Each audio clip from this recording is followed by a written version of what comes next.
Kate, over to you.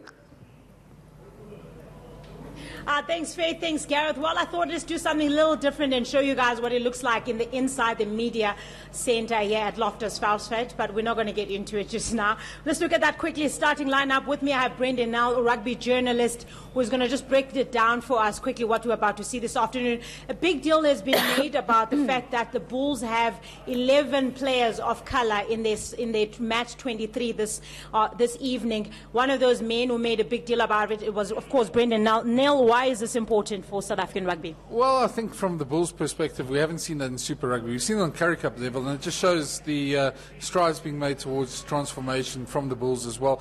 Probably one of the places you wouldn't least expect it. Looking at the Sharks, Zululand, you'd say they've got 9 players of color in their match 23. What's going on there? Well, I think it's these numbers are coming through naturally now, and the teams are starting to contract on merit, and these players are coming through well. I mean, Pepsi Buthelezi is one of the most promising players in the country now. It's nice to see him at a 20-year-old getting a step up into Super Rugby. Speaking of youngsters, Wandile Simelane just now gave a man of the match performance for the Lions against the Jaguars. Just goes to show that there's enough talent of black players in this country. Well, definitely. I mean, I saw one to see there at Craven Week, and he stood out. Him and Salman Murat were the 2 players in that Craven Week that stood out there.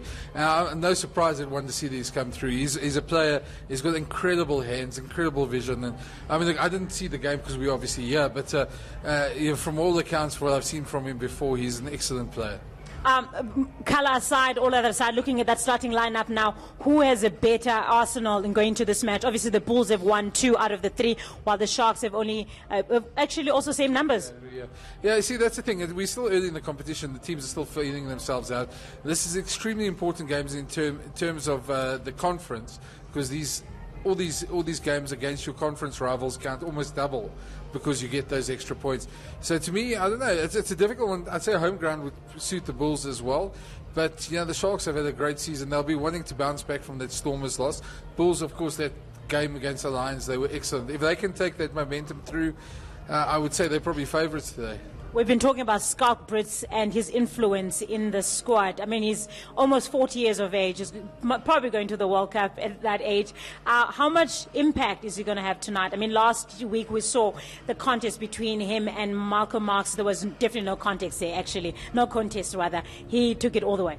Well, I see in the last couple of weeks we've had some of the Durban papers talk about Akka van der Merwe and how unfortunate he is. I mean, Schalk Brits, I think, has been unfortunate in the way that we haven't seen the best of him over the last 10 years. He's been excellent for Saracens. Stephen Jones, a well-known writer for the Times of London, calls him the best import ever in the English Premiership. And we've seen a glimpse of that now. I think, when you're old enough, you're good enough. I suppose that counts when you're older as well. And he's been excellent for the Bulls so far. He's made a hell of a difference just in the team concept there, just as a player with always a smile on his face, and a guy who really gets stuck in, no matter what his age. He just, they call him the Peter Pan of rugby. He just never gets old. Going to the back quickly, the influence of Hando Pollard and how much he's going to be needed today. I mean, with to just give the freedom to the likes of Roscoe Speckman there.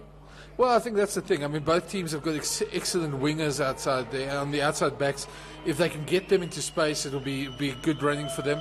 I think the big question to me, the matchup that I want to see today is Jesse Kriel against the Kanye The Kanye has been the former midfielder of the tournament. Jesse Kriel's the incumbent. I'd like to see how both of them respond today.